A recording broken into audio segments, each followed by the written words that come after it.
Friends नमस्कार। मैं नरेंद्र पाटिल आप सभी का स्वागत करता हूं फेसबुक लाइव पे। काफ़ी दिनों के बाद आज मैं फेसबुक लाइव आया हूं क्योंकि मौका है घर में बैठने का। और अक्सर हम घर में बैठते नहीं हैं, लेकिन आज एक छोटे से जीव ने जो आंखों से दिखता भी नहीं, उसने हमें फोर्सफुली घर में बिठाया है। और एक जिम्मेदार नागरिक, एक जिम्मेदार भारतीय के नाते हम सभी का यह कर्तव्य है कि आज हम घर में बैठें और इस जनता कर्फ्यू का समर्थन करें, ताकि हम इस खतरनाक जो बीमारी है, जो वायरस है, उससे मुकाबला कर सके और उसे परास्त कर सके।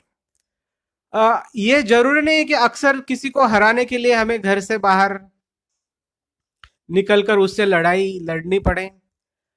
शांत रह के भी बहुत कुछ किया जा सकता है और आज हमें यही साबित करना है कि हम कुछ नहीं करेंगे फिर भी उसको हराएंगे।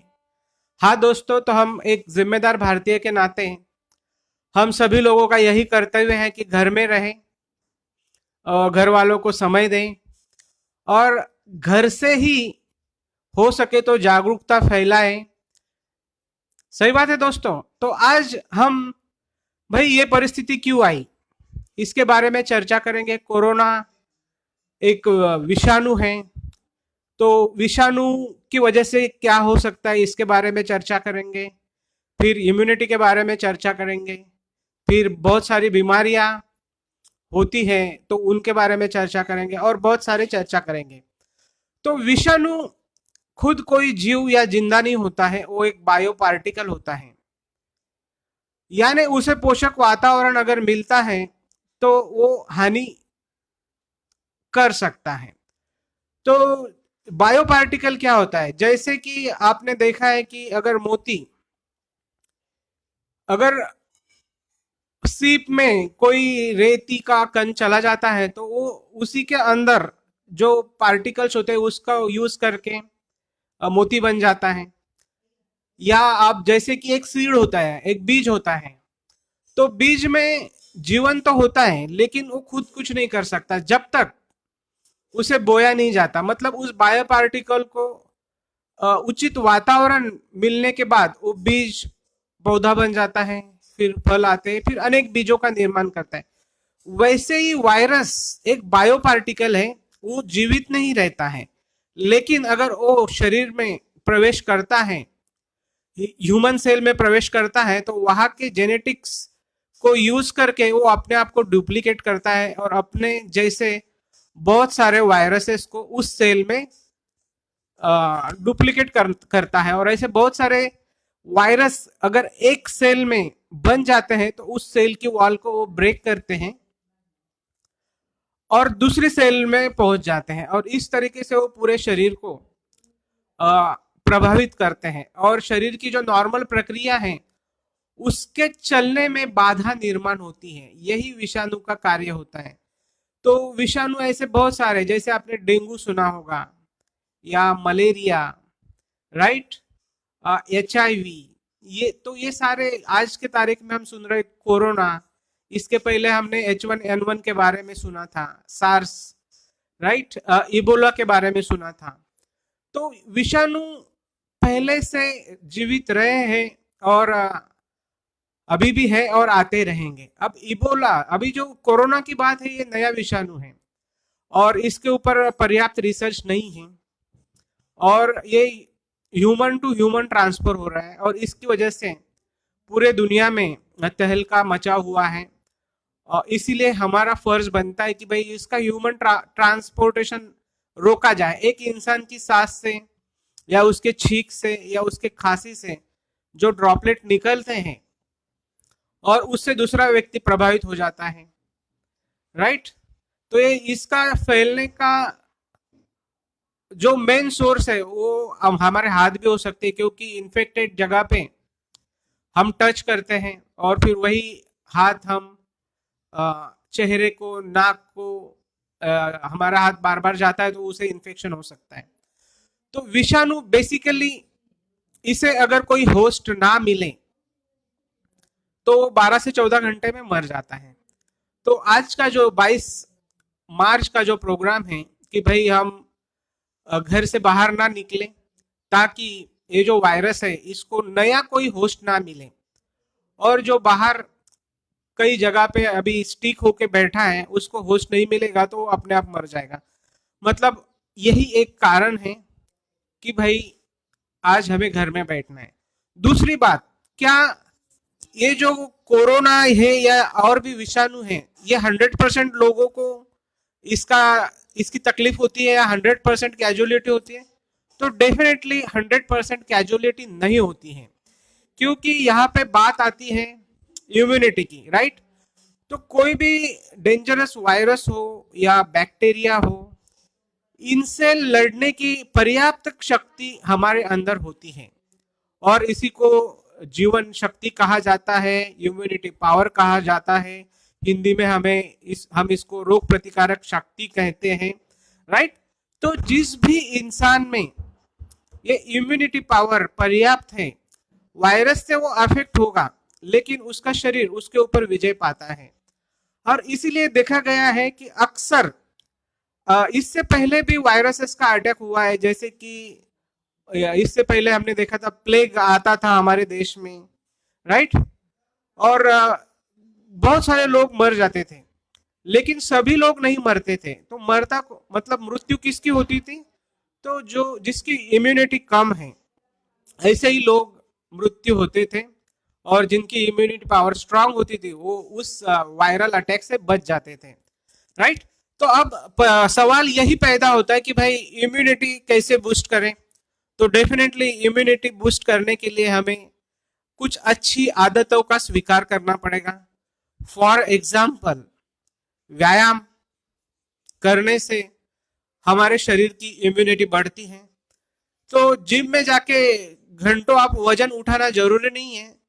स्वस्थ रहने के लिए हमें रोज 45 मिनट अगर हम चलते हैं तो इससे डेफिनेटली हमारे शरीर में ब्लड सर्कुलेशन बढ़ता है, और हर जगह तक हमारा ब्लड सप्लाई बढ़ता है, और ब्लड सप्लाई से जरूरी पोषण हर अवयव तक जाता है। इसके अलावा मानसिक स्वास्थ्य के लिए हमें प्राणायाम, फॉर एग्जाम्पल अनुलोम विलोम या कपालभाति या मेडिटेशन करना चाहिए, जिससे हमारे विचारों के, हमारा जो मन है, मस्तिष्क है, उसको आराम मिलता है, राइट? और इसके साथ हम अगर कुछ ऐसे आहार लेंगे, क्योंकि बेसिकली हमारे शरीर का जो पोषण होता है वो आहार से होता है, और आज के तारीख में अगर हम देखेंगे तो हमारा आहार चक्र डिस्टर्ब हो गया है। जो हमें खाना चाहिए वो हम खा नहीं रहे हैं, और जो हमें नहीं खाना चाहिए वही हम खा रहे हैं, राइट? तो इसकी वजह से भी शरीर का जितना पोषण होना चाहिए वो पोषण नहीं हो रहा है दोस्तों, और इसकी वजह से भी तकलीफ है। लाइफस्टाइल भी जिम्मेदार है हमारी। एक्सरसाइज नहीं कर रहे, सही डाइट नहीं ले रहे, और इसकी वजह से बहुत सारी बीमारियां हम बहुत सारी बीमारियों का हम पर अटैक हो रहा है।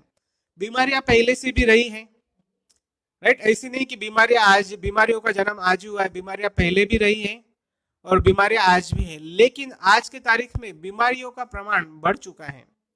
Diabetes, heart attack, blood pressure, cancer, ये बीमारियां आज बहुत बड़ी मात्रा में इंसान के ऊपर हमला कर रही है। ये बीमारियां पहले भी थी लेकिन एक उम्र के बाद होती थी, लेकिन आज ये जो बीमारियां हैं ये युवा अवस्था में भी पाई जा रही है। एक युवा को भी डायबिटीज हो रहा है, एक युवा को भी कैंसर हो रहा है, एक युवा भी हार्ट अटैक से जा रहा है, एक युवा भी ब्लड प्रेशर से पीड़ित है। तो क्या कारण है? तो जैसे हमने देखा कि भाई सही एक्सरसाइज हम नहीं करते हैं, राइट? या सही डाइट हम नहीं ले रहे हैं, और तीसरा इंपॉर्टेंट फैक्टर जो मैटर करता है वो प्रदूषण का है। हाँ दोस्तों, आज हम प्रदूषित माहौल में हैं, राइट? हवा, जलवायु, मतलब जहां पे हम सांस रहे हैं वो हवा प्रदूषित है। जो पानी हम पी रहे हैं दिखने में तो साफ है, लेकिन उसमें भी कई केमिकल्स हैं, राइट? जो भोजन हम कर रहे हैं वो केमिकल और फर्टिलाइजर्स से खेती होती है, राइट? तो उससे भी हम प्रदूषित, मतलब उससे भी हमें परेशानी हो रही है। और जो अंग्रेजी मेडिसिन का हम प्रयोग कर रहे हैं और ज्यादा प्रयोग कर रहे हैं, उससे भी हमें काफी सारी हानि हो रही है। और इसकी वजह से हमारे शरीर में टॉक्सिन्स एक्यूमुलेट हो रहे हैं, विष तत्व जमा हो रहे हैं, और ये टॉक्सिन, ये विष तत्व हमारी रोग प्रतिकारक क्षमता को बाधित कर रहे हैं। और इसीलिए छोटे से वायरल में भी अभी आप देखोगे तो बीमार होने वाले लोगों की संख्या बहुत ज्यादा है। फिजिकल एक्सरसाइज कम हो चुका है, और जिससे हमारी इम्यूनिटी बहुत ही लो हो चुकी है। अब क्या करें इस माहौल में? अगर आपको अपनी इम्यूनिटी को बूस्ट करना है, अपने आप की रोग प्रतिकारक क्षमता को बढ़ाना है, तो निश्चित ही आपको कुछ ऐसे प्रोडक्ट्स का इस्तेमाल भी करना पड़ेगा जो आपकी इम्यूनिटी बढ़ाएगी। तो डेफिनेटली दोस्तों, मैं आज अपने आप को बूस्ट रखने के लिए, रोग प्रतिकारक क्षमता को बढ़ाए रखने के लिए, और इस स्पर्धा के माहौल में, इस केमिकल के माहौल में, इस प्रदूषित माहौल में अगर हमें अपने आप को स्वस्थ रखना है, तंदुरुस्त रखना है, तो हमें कुछ ऐसे प्रोडक्ट्स का भी इस्तेमाल करना पड़ेगा। हाँ दोस्तों, ये हर्बायू का प्रोडक्ट है, डॉक्टर रविंद्र नांदेड़कर द्वारा निर्मित प्रोडक्ट है। हर्बायू का प्रोटेक्ट 360। हाँ दोस्तों, प्रोटेक्ट 360 का मतलब ही है कि भाई आपकी 360 डिग्री में प्रोटेक्शन करना। तो इसमें वो तत्व मौजूद है जो आपके शरीर से टॉक्सिन्स को निकालता है, आपके ब्लड को प्यूरिफाई करते हैं, आपके शरीर की जो हानि हुई है उसको रिपेयर करते हैं, और आपकी रोग प्रतिकारक क्षमता को बढ़ाते हैं।